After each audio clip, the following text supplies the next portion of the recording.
Good evening and welcome to the April 2023 Board of Zoning Appeals. I'd like to call the meeting to order. At this time, we'll start off with prayer and our pledge. If you will, please rise. I'm going to ask Scott DeMumbrim to lead us in the pledge and Phil to lead us in the prayer. Bow with me. Father, we thank you for the town of Smyrna. We thank you for your continual blessings over our leadership, our staff, our first responders, and our residents. And we ask for your guidance during our discussions here today. In Jesus' name, amen. Amen. I pledge allegiance to the flag of the United States of America and to the republic for which it stands, one nation, under God, indivisible, with liberty and justice for all. Thank you, fellas. Item 3 on our agenda tonight is citizen comments. See none at this time. That's correct. Right, tonight we deferred from last month the election of officers. So we got a new year coming on, and so we need to elect a chair and a vice chair. And anyone that would like to do that is free to make nominations or pick somebody, whatever you want to do. I make a motion to nominate Steve Sullivan for chairman. Second. All right, we need to vote on them individually? Yes. Yeah. All right, we have a motion and a second for me to stay as the chair. All those in favor say aye. Aye. And only one opposed? No, I'm just kidding. We also need to elect a vice chair for those few occasions I can't be here. So we'll need to, somebody nominate a vice chair. I nominate Jay to be vice chair. All right, we have a nomination for Jay Michelson to be the vice chair. Do we have a second? Second. All right, a nomination and a second. All those in favor say aye. Aye. And Jay, are you opposed? Opposed. All right, I don't think we need any other officers. I think we're good there, right? That's it. All right. Number 5 on our agenda is approval of the minutes from the March 16th meeting. Those are in your packet, and I have reviewed them. They look to be in order, but don't know if you guys have any additions or corrections. If not, we'll have a motion to approve them. I make a motion to approve the minutes. And a second. I'll second that. We have a motion and a second. All those in favor, aye? Aye. All right, number 6 we have is new business. It looks like tonight we have a special exception from Mr. Mike Woods and a setback variance from Robert Childress. So we'll start with the special exception for Mr. Woods. All right, so this is a request for a special exception. This property is zoned I-1, which is a light industrial district. And the request is special exceptions to allow a general business service use as well as a food and beverage service / retail use in that district. This property is located, it's at 1068 Courier Place, specifically Suite 101, and then 1076 Courier Place, which is in the Suites 501 and 502. Those are 2 separate buildings on the same tract of land and had 2 separate addresses. As I stated, this property is owned I-1 light industrial. It's about 3.42 acres in size. There's a market, which is where the food and beverage / retail use will be requested, is at 1068 Courier Place. According to the applicant, it's been in operation for about 18 years.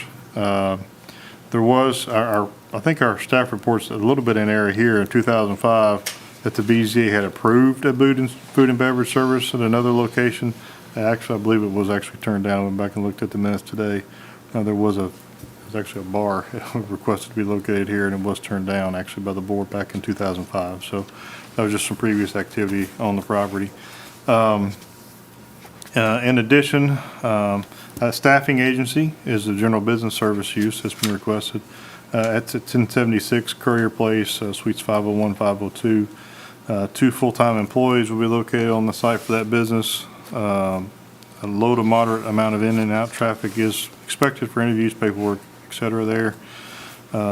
It is an appointment-based business, so there wouldn't be more than 1 or 2 vehicles at a time beyond the 2 employees that would be there. There are some standards in our ordinance for special exceptions. I'll go through those.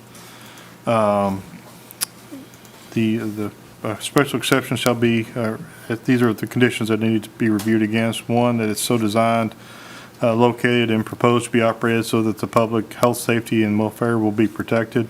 And staff does find that the proposed uses of general business service and food and beverage service retail should not negatively affect the health, safety, and welfare of the public. B, that it will not adversely affect other property in the area in which it is located. Staff finds that the proposed uses should not adversely affect other properties in the surrounding area, that those uses are within the provisions of special exceptions as set forth in the ordinance in section 5.053.1C, which is the special exceptions that are allowed in I-1.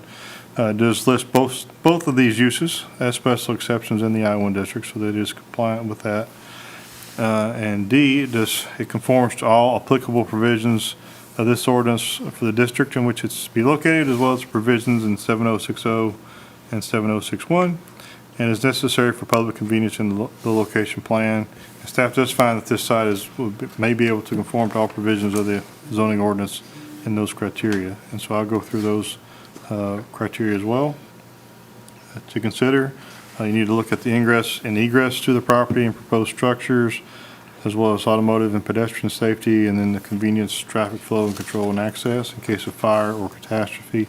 There is two existing access points already to this property from Courier Place, and will continue to be utilized there. And so access is adequate for both pedestrian and automotive use there. Off-street parking and loading areas, and the economic noise, vibrations, glare, or odor effects of the special exception on or by adjoining properties and in or near the district.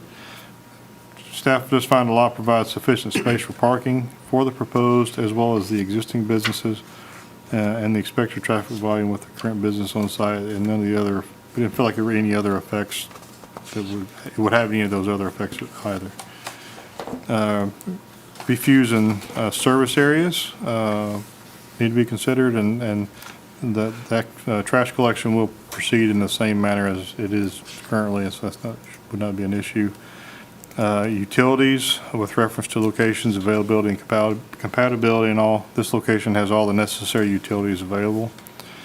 Number 5, screening and buffering with reference to type, dimensions, and character. That's not applicable here. There's no need for screening or buffering in this location. Signs, if any, and proposed exterior lighting with reference to glare, traffic, safety, economic effect, and compatibility and harmony with properties in the district. Staff does find the proposed use will fit with the surrounding area and is compatible with the properties in that district with regards to those effects.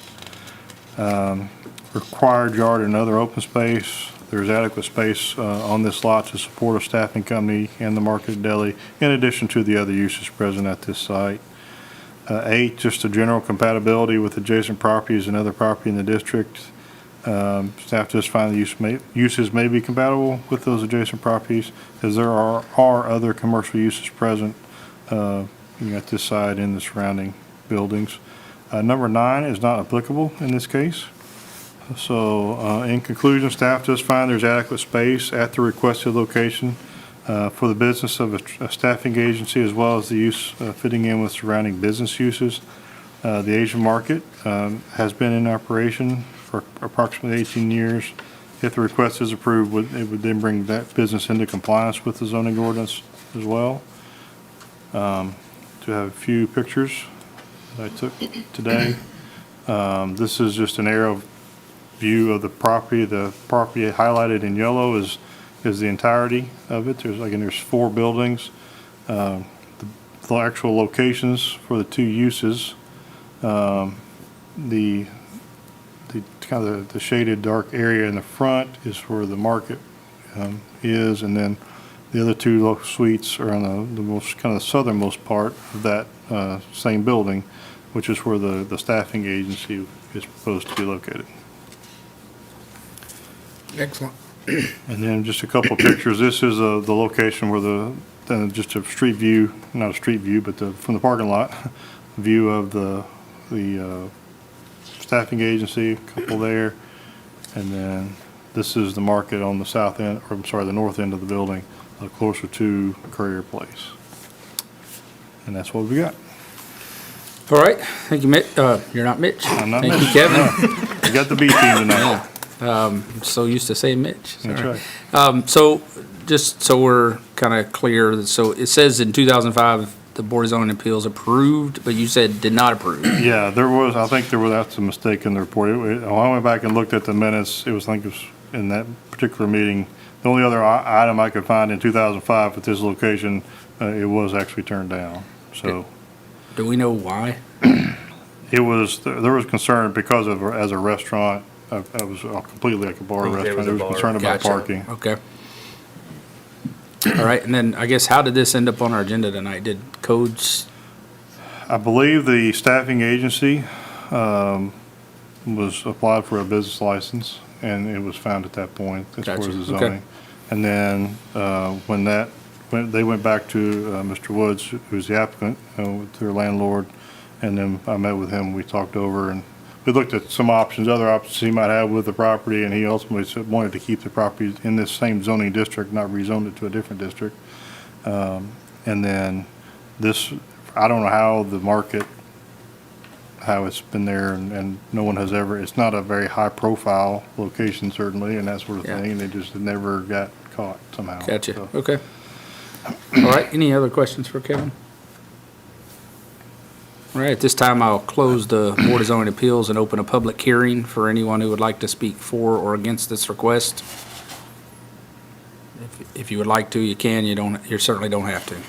Certainly, I'm here and All right, I'm for it. if you don't mind, state your name and address for the record, please. Mike Woods, I live at 108 Glen Echo in Smyrna, and the owner of the property. And as Mr. Rigsby mentioned, I didn't realize that the potential tenant that we had for that space wouldn't meet the requirements until they came to get a business license, and at that point, we wanted to resolve that.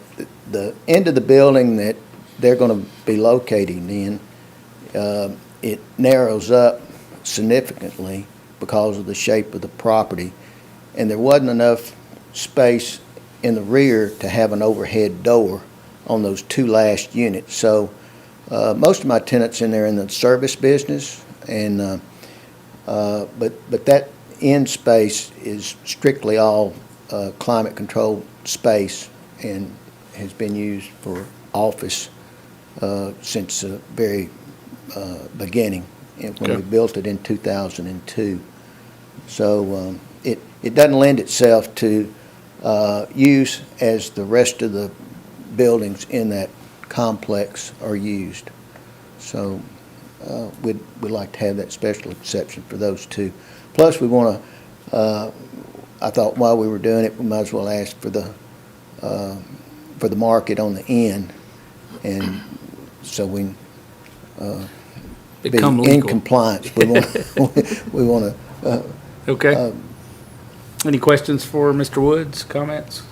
No, but Mr. Woods, I see that as an appointment-based business, no more than one or two additional vehicles will be present on site, so it takes away any issues with parking or too many cars ingress egress. Yeah, So this site is similar to the one that we have on Weekly Lane, Weekly where Lane, there's yep. some plumbing and some different stuff, and the only issues we've ever had there has been parking. right.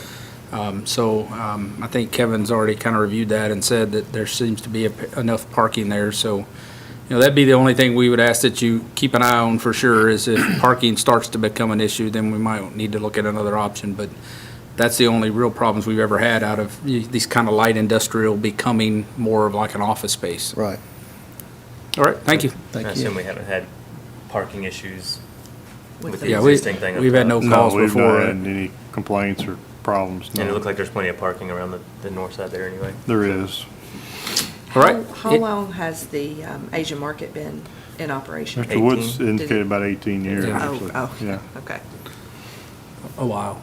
a while, yeah. All right, anyone else who'd like to speak for or against? Not seeing anyone, we will close the public hearing, reopen the Board of Zoning Appeals for discussion and motions.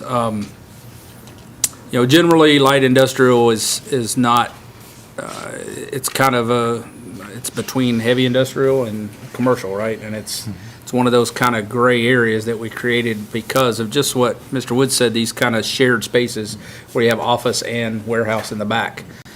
This one is a little unique because those two suites could never be used that way with no warehouse in the back, right? So I don't really see much other use or a much better use for those two suites other than a light office, and definitely wouldn't want a lot of retail in and out of there. So I think the use fits pretty well for that facility.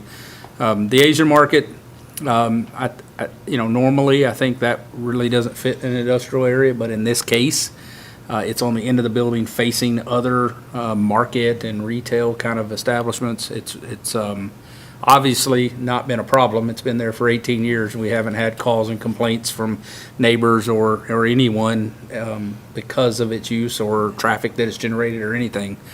So I don't see an issue there either with approving that and bringing it into compliance. Any comments or questions from you guys? I agree. I do have one question on a motion. If a motion for approval is made, does a single motion to approve the special exception cover both? You can do it that way, certainly. Okay, well, I'm going to move that we approve the special exception with staff comments as presented. All right, we have a motion to approve the special exceptions that have been requested with staff comments. Do we have a second? A second. We have a motion and a second. Scott seconded. All those in favor say aye. Aye. Any opposed? All right, special exceptions granted. Thank you, Mike. Thank you. Next item on our agenda is,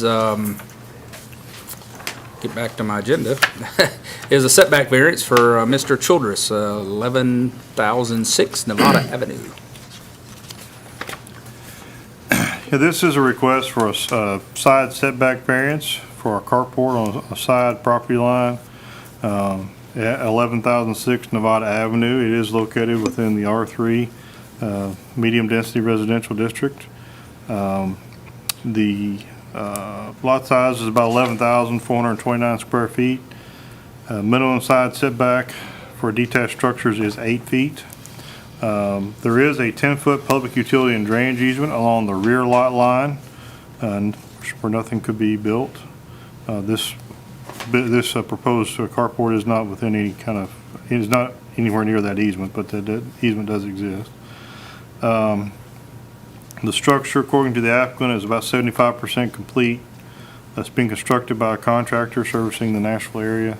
Structure was observed by code enforcement in March and was noted that no permits have been applied for the structure. So this is a situation where Mr. Childress did hire a contractor, but they did not get a permit. And so it was observed under construction, so he came in to apply once that was discovered. There are some standards that the board does need to look at when granting or considering granting a variance, so I'll go over those. One, the particular physical surrounding shape, topographic conditions of the specific property involved that would result in a particular hardship upon the owner as distinguished from a mere inconvenience. If the strict or application of this ordinance were carried out, these must be stated. Staff does find that the property has a little bit of a pie-shaped appearance due to the lot being located along an arc in Nevada Avenue. The front property line is about 41 feet longer than the rear lot line. The lot is about 1,400 square feet, larger than the minimum lot size for property in R3. And it is, I will add, it is pretty level and not any type of significant topography on it either. Two, the conditions upon which the petition for a variance is based would not be applicable generally to other property within the same district. Again, as stated earlier, there is a 10-foot drainage easement along the rear lot line, which does constrict the building envelope for any structures located in the rear yard. However, this does not affect the structure with this request as it is on the side of the property, not the rear. Number three, the variance will not authorize activities in the zone district other than those permitted by the ordinance, and this use is allowed in the R3 district, so that would not be applicable in this case. Number four, financial returns only shall not be considered as a basis for granting the variance, and that property owner has not identified financial returns as a reason for this variance. Number five, the alleged difficulty or hardship has not been created by any person having an interest in the property after the effective date of this ordinance. The creation and size of the lot and house were not completed by the applicant. However, the carport is under construction without a permit, so he is responsible for that part of it. The granting the variance requested will not confer on the applicant any special privilege that is denied by the ordinance to other land, structures, or buildings in the same district. Staff does find the variance request may provide the applicant with special privileges denied by the ordinance to other lands, structures, or buildings due to lack of hardship. 7, the variance is the minimum that will make possible the reasonable use of the land, building, or structure. Staff does find that the requested variance may be the minimum to make reasonable use of this structure as it's nearly completely constructed. 8, the granting of the variance will not be detrimental to the public welfare or injurious to other property or improvements in the area in which the property is located. Staff does find that the variance should not be detrimental to the public welfare or injurious to other property or improvements. Number 9, the proposed variance will not impair an adequate supply of light and air to adjacent property, increase congestion in public streets, danger of fire, endanger the public safety, or diminish or impair property values. Staff finds the variance may not have any of those effects. Number 10 is not applicable in this case. So conclusion, staff does find this property is relatively uniform in shape to other lots within the R3 district. However, there is a slightly abnormal shape due to the curvature of Nevada Avenue, making the front lot line about 41 feet longer than the rear lot line. As stated earlier, the lot is roughly about 1,400 square feet larger than the minimum lot size. Detached structures are allowed by right, but have to meet the 8-foot minimum side setback. Construction of this carport was started by a contractor without permits being applied for by either the applicant nor the contractor, and was noticed by code enforcement. Mr. Childress did provide several pictures that are in your packet with regards to, as well as a drawing and letter requesting the variance. His estimate, I think, was, according to the pictures, approximately 3 feet from the property line, which would be a 5-foot variance. That 3 feet is being measured from the neighbor's fence, so I don't know that we know exactly where the property line is. So that's what we mentioned in our report of an 8-foot variance, just to give us a little flexibility as to what we end up with there. The picture of this, again, on the screen there is Mr. Childress' property. This is the aerial view. The carport, again, is on the right side of the house as you face it. I think if you look a little closer, that the rectangular there is the size. I wouldn't, these property lines are laid, or the property assessor's lines laid over a GIS map, and so that is not necessarily completely accurate as far as where exactly the property line is. But again, it gives you at least an idea of what the situation that we're talking about. And these are some pictures I took earlier today. This is the carport and the proposed new drive as well that's been laid out there. And this is just more of a straight ahead view of it. All right. And this is just a little bit different, a little bit more zoomed in view of the situation. So, Excellent. and that's what we've got. Any calls or concerns from the neighbors? We haven't heard anything, no. Nothing? All right. Any questions or comments for Kevin before we do a public hearing? No? All right. At this time, we'll close the Board of Zoning Appeals and open a public hearing for anyone who would like to speak for or against this request. I would like to say, Sorry, if you can't come to the microphone, state your name and your address. Okay. And then you can go. Robert Childress, address 11006 Nevada Avenue. Thanks, sir. I've been here in Smyrna, I guess, probably 20 years, and I didn't have any idea that I was actually supposed to get a permit for a carport, And I feel like my builder should have, he's a well-known builder here, in the Middle Tennessee area. Yeah. But he didn't really, give me no reason. I mean, he really never said anything about a permit. Yeah. So, you know, Yeah, so. or I wouldn't be here today, Yeah, you know. I'll state the obvious, you're right? Yeah. If you had submitted for a permit beforehand, then this would have been found out before you Right. started building, et Right. cetera. Although we have this happen regularly, not all the time, but pretty regular. Ultimately, it's the homeowner's responsibility to find out about permits, but anytime you're dealing with a builder, I would also expect the builder in the area to tell me that. So, Right, right. although I'm compassionate to your issue, technically it's still your responsibility. So Right. I get all of that, Yeah. but that's neither here nor there. Right. We are where we are, right? I've got a couple of questions about the fence. We had a similar request to this about 6 months ago, and it was denied, but the gentleman wanted to enclose the carport with like a sidewall, and essentially was building a garage with a top on it, right? So you stated in your letter that you're gonna put a fence around it. Right. It's kind of semantics. I don't know if we consider that a wall or not, but it does match the neighbor. So will that fence come, just like your neighbors all the way around the Exactly. front? Yeah, exactly, just like the neighbor. And you'll have a gate there so you can Right. get in and out? Is that your Uh-huh. plan? Gotcha. That's where I got my idea from, is my neighbor. I got you. And I guess, Kevin, did we look into we had that happen as well, the neighbor. Same neighborhood. Yeah, is the neighbor, is his permitted, was his permitted, is his setback, do we know anything about that one? I don't know that. Because I don't think we approved that one either, but. No, and that one, the neighbor has not come to this board or anything like that, I know that much. Mitch has talked with Mr. Childers more directly than I have, and I don't know if he looked into that or not. I think that carport is further Off the line. off the line. Yeah. But still But may I not did, I did be, not look and see if if there was a yeah, permit and issue it or may be, anything like it may that. be 8 feet, I don't know, but Yeah. it does look like it's further, so, okay. Any other questions for Mr. Childress? We'll let him take his seat back if you're done with him. Thank you, Mr. Childress. Okay, thank Appreciate it. you. We'll close the public hearing. Sorry, anyone else that wants to speak for Brian, Todd? All right. Seeing no one, we'll close the Board of Zoning Appeals. The public hearing and reopen the Board of Zoning Appeals.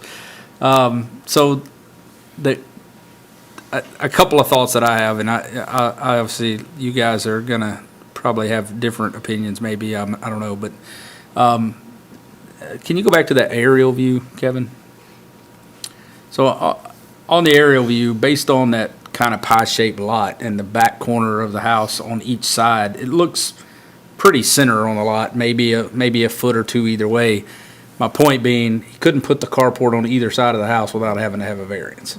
So I don't think there's any way to use the house, put a carport next to the house on this particular pie-shaped lot without there being a significant variance. It's possible he could maybe get a driveway in there and put it around the back somehow, but, I don't know. So based on that, I think there is potential for hardship in the fact that the lot is angled like a pie and the back corner of the house is really close on both sides. The easement in the back probably doesn't play into this at all. So that's the positives. I think there is justification there for a hardship if we wanted to approve based on the lot size. The negative is we've had similar requests, almost the same thing, except again, it was a walled carport. He was essentially building a kind of a makeshift garage and not, shed. yeah, more like a shed, not just a carport. So, I guess that's kind of where my thoughts are, is it's kind of go either way at this point based on, obviously, we want to be consistent.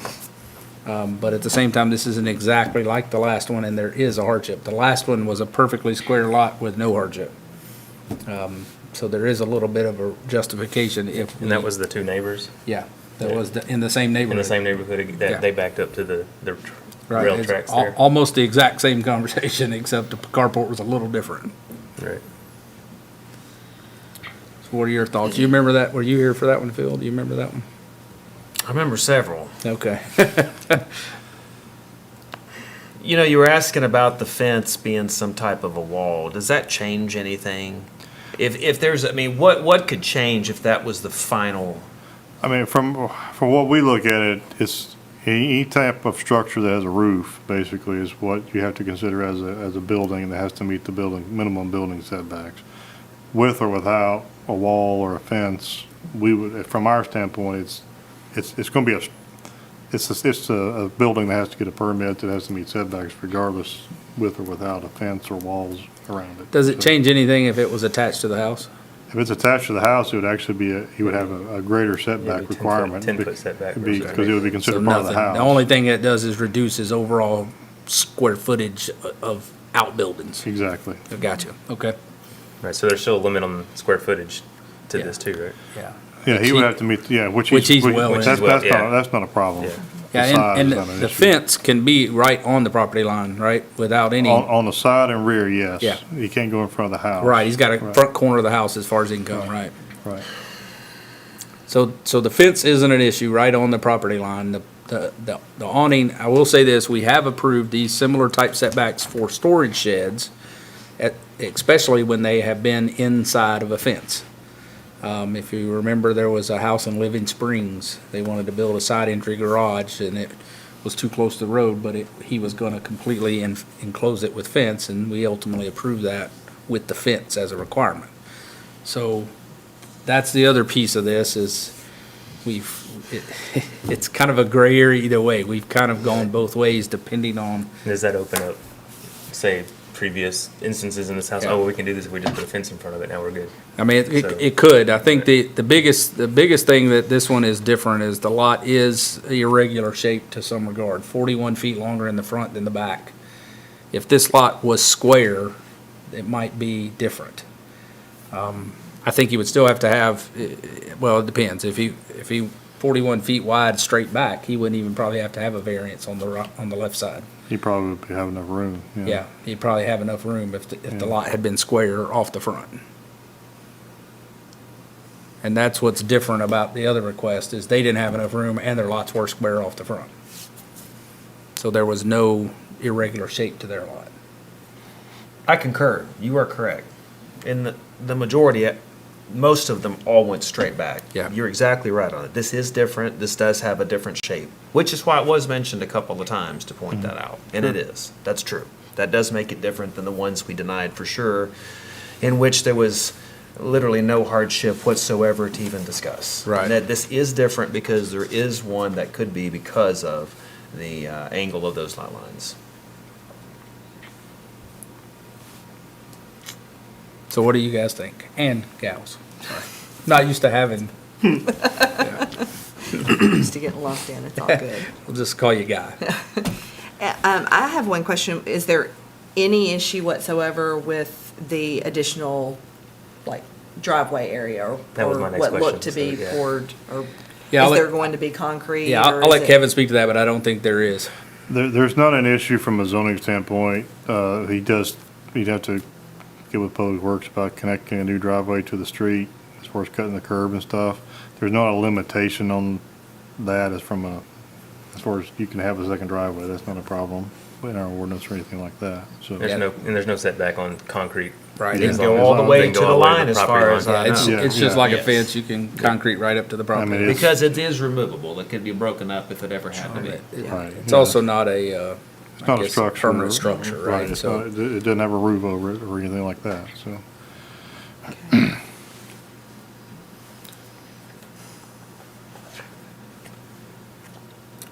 well, what do you think? My only hesitation is with, what does that do? I mean, we've had similar things. What does it do for ones that have been denied and ones that have been approved in the past, or? Yeah, I think, obviously we gotta consider this request, right? And my opinion is if there's a justified Which there is. hardship, There could be. then approving or this request is fine if the hardship is the reason we're approving it and it causes the issue. We could also deny, and it would be, I think, in line with what we've done in the past with the exception of the irregular lot.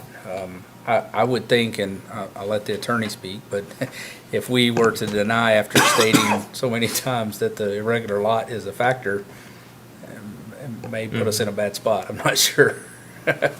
Yeah, Mr. Chairman, each application stands on its own. So you judge each application by those facts. I would be shocked if you could find any application that had the exact same set of facts. So I think you're well justified to say that this application, given this particular situation, if you find that they've met all the requirements here, then I think you're perfectly fine to grant it. Okay, perfect. Do we have a motion?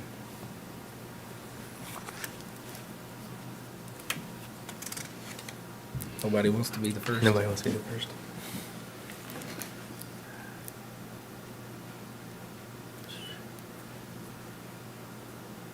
Just the narrow side of the yard. Yeah. That's what. Yeah, and that, I thought of that too, is, well, if you put it on the other side, he might not need as much variance, but either Right, way, he's this gonna is- have to have a variance. And it's the same conversation, whether it's 3 feet, 5 feet, or 8 feet, it's still the same Right, and it issue. can't go back because there's an easement in the back, so there's a hardship there. You Right. can't do it in the backyard and put a driveway all around the back. Right. So there's still a hardship there. And also, the based on backside. this picture, those lines may be off a foot or two. For sure. So it may actually be the same on both sides. Right, yeah, and it could, yeah, deception angle. Yeah.